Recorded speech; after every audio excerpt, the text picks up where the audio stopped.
Votre invité à présent dans la grande interview sur Boursorama, c'est Éric Chanet. Bonjour Éric. Bonjour David. Merci d'être là, conseiller économique de l'Institut Montaigne. Juste avant, on parlait des performances de croissance, de la croissance du PIB entre la France et l'Allemagne. J'aimerais qu'on passe maintenant pour le coup côté américain, qu'on se compare à eux, quand on voit l'écart de croissance qui s'accentue, ça va au-delà de la France, entre l'Europe, pour le coup les États-Unis, cette divergence.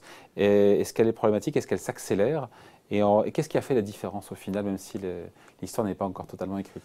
Oui, non, c'est vrai, l'histoire n'est pas écrite, mais la reprise, elle a commencé en Asie, c'est clair, c'est la Chine. Et puis, elle s'est développée aux États-Unis d'une manière qui a pris à peu près tout le monde par surprise, y compris les prévisionnistes américains. Et les chiffres du premier trimestre sont intéressants parce qu'ils confirment. De croissance. Oui, 6%, c'est en taux annualisé, c'est 1,5% de croissance. Mais le PIB américain est presque revenu au niveau où il était avant la crise. Mais ce qui est intéressant, c'est que ce qui tire la croissance, alors au premier trimestre, la consommation a joué un rôle important, mais c'est quand même essentiellement l'investissement. L'investissement, lui, est 3 ou 4 points au-dessus, l'investissement des entreprises, 3 ou 4 points au-dessus de là où il était avant la crise. Ouais. Là, on est où? Et là, on a... En France, on est encore à 3-4 points en dessous. Ah, donc le différentiel est important. Le différentiel est très important. Et dans le fond, ce qui se passe aujourd'hui, c'est une espèce de croissance vertueuse aux États-Unis, puisque l'investissement, ça fait des capacités de production, donc ça éloigne le risque d'inflation, etc., etc. Alors comment expliquer ça? Politique budgétaire comme très ambitieuse, quand on regarde l'ensemble des plans de relance de soutien aux États-Unis depuis le début de la crise, ça équivaut à une injection dans l'économie de 35% du PIB. C'est ça qui a fait ou pas la différence? Si on ajoute tout, David, mais pour l'instant, de ces 35%, la seule chose qui commence à être dépensée, c'est le premier plan. Il y a eu le plan Trump de 900 milliards, le plan Biden Rescue de 1900 milliards, qui fait quand même à peu près 9% du PIB. On en est là. Les deux autres plans qui ont été annoncés, que ce soit pour les emplois ou que ce soit pour les familles et l'éducation, c'est sur 10 ans, ça sera financé par des hausses d'impôts, donc ce n'est pas du stimulus. Mais c'est vrai qu'il y a du stimulus. Mais je crois que la différence dans cette reprise par l'investissement aux États-Unis, c'est pas n'importe quelle entreprise qui investit. Ce sont les entreprises technologiques, c'est évidemment tout ce qui tourne autour des biotechnologies. L'investissement en structure chute aux États-Unis. Par contre, l'investissement en biens d'équipement, en software, en tout ce qui est intangible, donc propriété intellectuelle, explose. Et donc je crois que là, l'avantage technologique des États-Unis se manifeste par le fait que les entreprises technologiques qui bénéficient, c'est clair, de cette crise Covid, investissent beaucoup plus que les autres. Et donc, donc c'est pas une question de politique économique? À mon avis, non. Qui explique la reprise aussi forte aux États-Unis? La reprise de l'investissement aux États-Unis, je pense, tient beaucoup à la structure de l'économie américaine, qui est beaucoup plus spécialisée en technologie que ne l'est, par exemple, l'économie française et en général les économies européennes. Alors si ceci doit nous dire quelque chose, c'est investissons plus dans la recherche, de manière à ce que la technologie et l'innovation prennent une place croissante dans nos économies, ce qui veut dire aussi investir dans le capital humain. Alors évidemment, les plans de relance, ça aide, parce que si les entreprises... Ce que fait la Fed, ce que fait le... Oui, ben là, on ne peut pas dire que la BCE soit en retard par rapport à ça. Hein. Non, moi je pense que... pour la croissance dans son ensemble, les États-Unis en font plus que l'Europe, qui est un petit peu empêtrée dans le fait que c'est difficile de faire un plan européen. C'est difficile de le faire au niveau national parce qu'on se surveille les uns les autres et on a quelques bonnes raisons de le faire. Bref, tout ça est un peu compliqué, donc il y a un plan américain qui est plus important. Mais le fait que l'investissement des entreprises américaines soit si stupéfiant, c'est une leçon plus structurelle. Cette divergence, elle va se résorber d'elle-même ou est-ce qu'elle peut s'accélérer dans le futur? Est-ce qu'il y aura un décrochage possible qui vous inquiète de la part de l'Europe? Alors moi, je pense que rien n'est joué pour l'instant. Et je trouve très intéressant que les pays qui ont eu le plus de succès dans la lutte contre l'épidémie, qui sont en Asie, sont aussi ceux qui ont le moins vacciné. Alors les États-Unis maintenant sont en avance sur l'Europe en termes de vaccination, ce qui va leur donner un avantage pour 2022. Mais on dit que vacciner en masse, c'est la meilleure des clés pour la reprise économique. Voilà, exactement. C'est pas vrai ça? Exactement, j'en suis absolument convaincu. Donc là, il y a un petit décalage. Les États-Unis sont un peu en avance, mais l'Europe maintenant est en train de rattraper. Ce qui veut dire que à partir du moment où on peut lever toutes les contraintes sanitaires, où la population se dit ça y est, en grande partie, cette affaire épouvantable est derrière nous, on va libérer la consommation, on va libérer le désir de vivre. Et en même temps l'investissement des entreprises. Et donc je pense qu'on peut être surpris aussi, comme on a été surpris par la puissance de la reprise américaine, on pourrait être surpris vers la fin de cette année, puisqu'on est un peu en retard, et en 2022, par la vigueur de la reprise européenne et peut-être par un basculement par rapport à l'Asie, qui devra vacciner. Et sur ce tour d'horizon des reprises économiques dans le monde, les meilleurs élèves, encore une fois, pour juguler l'épidémie, n'ont pas vacciné, c'est ce que vous me disiez. Oui, voilà. On s'est parlé ce week-end, on s'est dit quoi ce qu'on va causer avec Eric, et j'étais surpris. Mais c'est tout à fait compréhensible. La plupart des pays asiatiques ont eu des politiques très strictes. Bon, ça a commencé par la Chine, bien entendu, puisque c'est de là que tout vient. Mais regardez la Corée, regardez Taïwan, le Japon. Stratégie zéro Covid. Des stratégies zéro Covid qui ont été quand même, qui ont eu du succès. Mais ceci est tout sauf une incitation à vacciner la population. Tandis que quand vous avez des morts qui s'accumulent, que vous avez des taux d'infection qui montent, vous avez une très forte incitation à vacciner. Et donc, on pourrait avoir un renversement. C'est-à-dire que les gens qui ont très peu vacciné devront le faire, mais c'est long de vacciner. Regardez le cas de l'Inde, c'est peut-être le plus catastrophique aujourd'hui. Et donc, du coup, risquent d'avoir plus de difficultés à maintenir leur stratégie zéro Covid. Alors, je dis ça d'une manière hypothétique. Je ne sais pas ce qui se passera. Mais je remarque qu'il peut très bien que ceux qui étaient les derniers pourraient se retrouver dans le peloton de tête parce qu'ils ont vacciné avant les autres. Et sur l'aspect monétaire, dans ce qui a été fait, entrepris depuis le début de la crise entre la Fed et la BCE, c'est match nul, balle au centre? Oui, je pense que franchement, la seule différence, c'est que la Fed peut compter d'une manière presque par définition sur le soutien du Trésor américain et réciproquement. C'est-à-dire que si la Fed a besoin d'acheter du papier, elle peut en acheter autant qu'elle veut, donc faire toute la politique quantitative qu'elle veut. Il y a autant de papier à sa disposition qu'il est nécessaire, ce qui n'est pas le cas pour la BCE, qui a des limites qu'elle s'est imposées elle-même. Mais sinon, je crois que vraiment l'esprit des politiques monétaires sont les mêmes. Nos taux d'intérêt sont plus bas que les taux d'intérêt américains. Ouais. Du point de vue de la politique quantitative, il y a peut-être une différence qui tient au fait que la Fed a changé de politique. Elle a dit, nous attendons que l'inflation remonte au-dessus de 2% pour commencer à envisager de faire quelque chose, que ce soit la réduction des achats ou même la montée des taux d'intérêt. La BCE n'en est pas là, parce qu'elle est toujours dans son mandat de garder l'inflation en dessous de 2%, ou mettons très très proche de 2%. Ça fait quand même une différence, et comme les marchés anticipent ce qui va se passer dans le futur, pour les marchés, il y a une différence entre les deux. C'est-à-dire que la Fed continuera. Vous savez, il y avait cette plaisanterie qui disait le rôle de la Fed, c'est de retirer le rhum, le punch, quand les gens commencent à être gays dans une partie. Et là, il y a des gens qui disent, maintenant, la politique de la Fed, c'est d'attendre que les gens soient sous avant de retirer l'alcool. Donc ça, c'est quand même une grande différence. La BCE n'en est pas là. Et je ne crois pas d'ailleurs qu'elle ira dans cette direction-là. Après, c'est une question qui va se poser directement à chaque réunion, d'abord de la Fed et aussi de la BCE.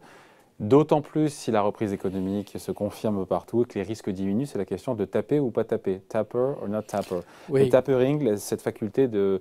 Enfin, c'est pas une faculté, mais c'est cette idée que les banques centrales, quand ça ira mieux, vont réduire leur achat d'actifs. Elles vont continuer à en faire, elles vont en acheter moins chaque mois.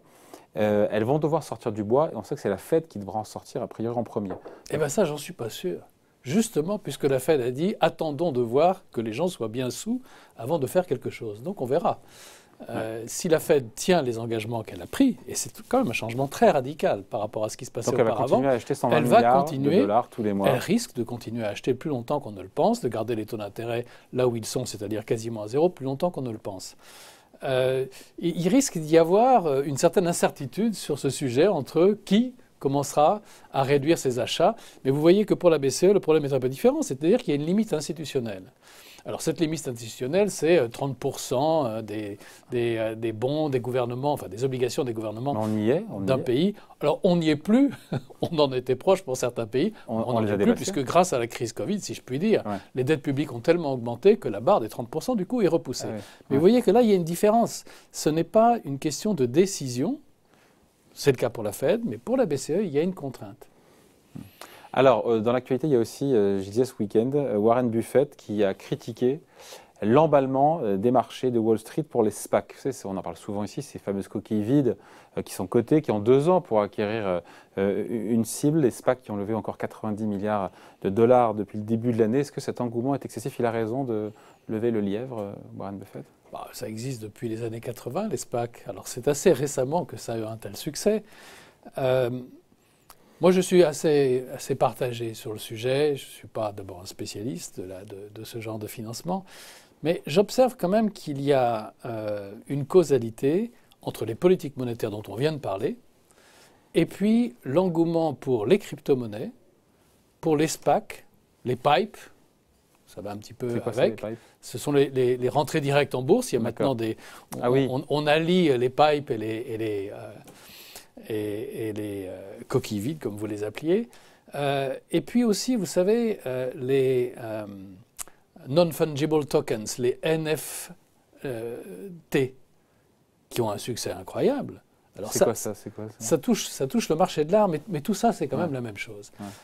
C'est authentifier une œuvre artistique digitale, ce qui fait qu'elle peut avoir qu'un seul propriétaire. Et maintenant, ça se vend pour des millions de dollars. Alors, le point commun, c'est la recherche de rendement.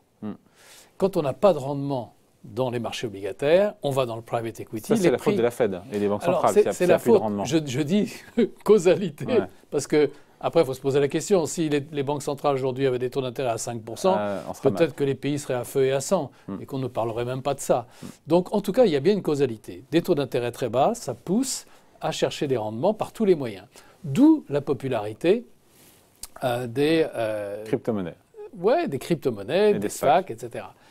Alors, est-ce qu'il y a des risques? Il y a des risques pour ceux qui investissent dedans, puisqu'on fait confiance à la personne qui vous dit, moi, je réunis des fonds en bourse, et puis je vais les investir sur tel ou tel projet. Il y aura des échecs, peut-être des échecs retentissants, et alors là, le pendule risque de passer de l'autre côté. Je trouve que le débat va être peut-être avancé, sans être tranché, parce que ça a commencé dans les bourses européennes, à une beaucoup moindre échelle qu'aux États-Unis, mais la Financial Conduct Authority, donc la FCA, au Royaume-Uni, a lancé une grande enquête, parce qu'évidemment, la Bourse de Londres souhaite avoir les mêmes conditions pour ces nouveaux instruments que Wall Street, parce que c'est vraiment les deux grandes bourses concurrentes. Oui, mais la FCA est en train d'étudier le problème, de faire des interviews un petit peu partout pour savoir si on continue à protéger les investisseurs d'une manière sérieuse. Donc on va voir ce qu'ils répondent. C'est clair que les investisseurs sont moins protégés. Ouais. Après...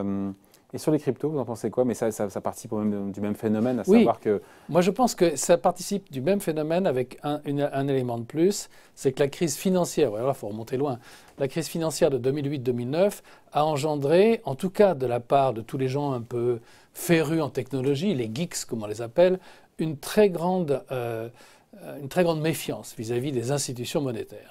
D'où l'idée de fabriquer sa propre monnaie, que ce ne soit que des programmes, du moins ça c'est du sérieux, c'est pas comme ces banquiers centraux qui font n'importe quoi, qui risquent de débaser les monnaies. Donc on a à la fois l'effet des taux d'intérêt très bas, donc du faible rendement des actifs sûrs, plus cette défiance des gens qui aiment la technologie vis-à-vis des institutions financières en général. Et moi, je dois dire que je suis un des premiers à être surpris par le fait que les crypto-monnaies sont en train de devenir mainstream, c'est-à-dire que les grandes entreprises d'asset management, du moins pour leurs clients institutionnels, maintenant offrent des poches en crypto-monnaie. Est-ce que ça survivra, la hausse des taux d'intérêt? Ça, je n'en suis pas sûr. Est-ce que les cryptos survivront à la hausse des taux? Oui. S'il y a une causalité entre le succès... Il faut qu'elle soit dans l'autre. Il faut bien qu'elle soit dans l'autre sens. Alors, vous connaissez le débat entre économistes. Il y a des économistes qui disent que les taux d'intérêt resteront bas pendant encore une génération. D'accord, ok. Dans ce cas-là, Bitcoin et Ethereum ont des très beaux jours devant eux. Mais si pour une raison ou pour une autre, les thèses qui disent que l'inflation pourrait revenir, vieillissement de la population. Regardez la population chinoise. La population active chinoise, elle baisse depuis 2013.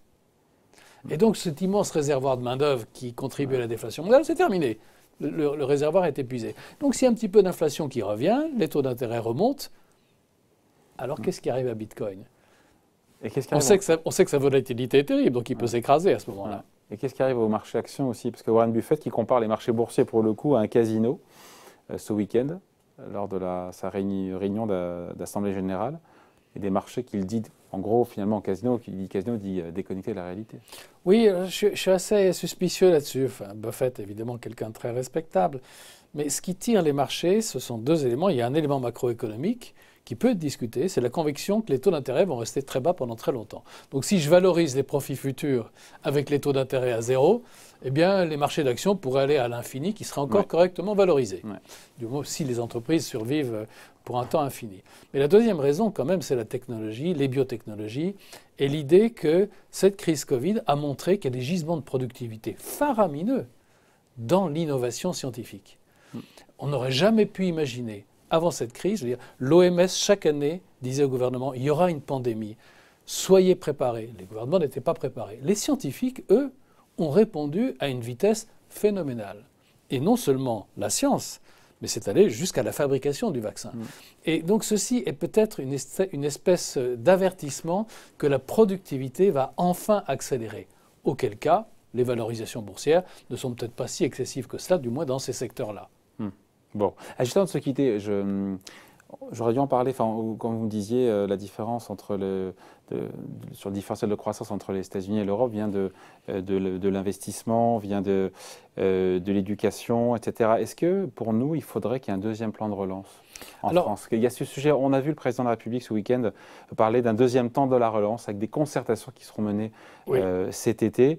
C'est une façon d'acter quelque part un deuxième plan de relance pour la France, preuve quelque part que le premier est insuffisant, alors qu'on nous a dit c'est un plan d'avenir, etc. Et en même temps, je crois qu'il n'y a qu'un tiers des sommes qui ont été, des 100 milliards qui ont été investis pour l'instant. Alors, le plan de relance officiel français, les 100 milliards dont une partie doit être financée par l'Union européenne, il n'y en avait que 40 milliards qui étaient prévus pour 2021. C'est vraiment rien du tout. Par rapport au plan de 1900 milliards, même si on fait les choses toutes choses égales d'ailleurs, on a 9% du PIB aux États-Unis, on a 4% du PIB en France. Donc c'est totalement insuffisant. Alors, faut bien 4%, reconnaître... dont 40% de ces 4% sur 2021. Oui. Bon, il ne faut pas être non plus complètement injuste, parce que beaucoup d'argent a été injecté dans l'économie, mais plus pour protéger les revenus et la dette des entreprises. Mais enfin, pour faire les choses simplement, un plan de relance, quand les gens ne peuvent pas dépenser ou travailler, ça ne sert à rien. Par contre, à partir du moment où on libère les contraintes sanitaires, et ça va venir en France, bon, ça va commencer au mois de mai, puis bon, au fur et à mesure que la population est vaccinée, on va tout libérer. Là, il risque d'y avoir une bonne reprise et c'est le bon moment pour appuyer sur l'accélérateur aussi bien. Alors, on avait fait une proposition à l'Institut Montaigne d'un plan de 60 milliards, dont 30 milliards seraient dédiés à soutenir l'investissement des entreprises sur lequel on a un retard. Ça se porte pas mal, mais ça se porte vraiment pas assez bien. Quel type de mesures? Des mesures de suramortissement? Alors, ça peut être, on peut laisser le choix aux entreprises, ça serait intelligent. Soit vous prenez le cash, soit c'est du suramortissement, c'est-à-dire qu'en fait c'est un crédit fiscal, c'est un crédit d'impôt. Si vous voulez l'investissement, le soutien en cash, vous le prenez en cash. Si vous préférez avoir un crédit d'impôt parce que plus tard vous aurez des profits, vous le ferez comme ça. Et comme ça, on verra un petit peu ce qui se passe du côté des entreprises. L'important, c'est d'avoir ce soutien à tout type d'investissement. Et deuxièmement, pour la consommation, il y aura quand même des tas de gens, ceux qui n'ont pas épargné, donc les bas revenus, tous ceux qui sont quand même passés un petit peu à côté de toutes les mesures, à travers les mailles de ce filet qui est très serré en France, mais qui malgré tout laisse beaucoup de gens, en particulier les indépendants, donc soutien aux revenus de ceux qui n'ont pas épargné pendant la crise. Et ça serait un plan qui permettrait si je puis dire, d'amplifier la vague de reprise française et de revenir plus rapidement là où on aurait dû être, qui n'est pas le niveau de la fin de l'année 2019. On devrait être au-dessus. La croissance aurait dû quand même continuer. Et donc, je trouve que ça va être d'actualité au second semestre. Les Italiens ont un peu pris d'avance là-dessus grâce à Mario Draghi. Et avec un plan à 210 milliards d'euros, dont quasiment tout qui est financé par l'Europe. C'est un peu différent. Ça c'est un des grands changements qui a créé la crise Covid. C'est que l'Italie, maintenant, devient receveur net de fonds. Et c'est là pour rester. Et c'est peut-être une des choses qui... Un des grands basculements pour le coup. Un des grands basculements. Et donc, sur le éventuel deuxième plan de relance en France, il sera, s'il ressemble à ce que vous dites là, il sera complémentaire de l'actuel. Parce que l'idée, c'est ça. Alors après, la politique vient s'en mêler. C'est-à-dire que pour bien présenter un plan de relance, il faut qu'il ait un caractère structurel. Moi, je pense qu'il faut qu'il soit conjoncturel. Enfin bon, il y a des élections qui viennent, etc. Et donc, il faudra vendre... Si on a un deuxième plan ou un troisième plan de relance, je ne sais pas comment il faut l'appeler, il faudra le vendre avec des oripeaux politiques. D'accord. Mais ce que je regarderai personnellement, c'est combien vous allez dépenser immédiatement. Parce que c'est ça qui compte pour la relance. Bon, voilà, merci. Merci d'avoir été avec nous. Toujours un plaisir. Éric Chanet, conseiller économique de l'Institut Montaigne, invité de la grande interview en direct sur Boursorama. Merci David. Bye, au revoir.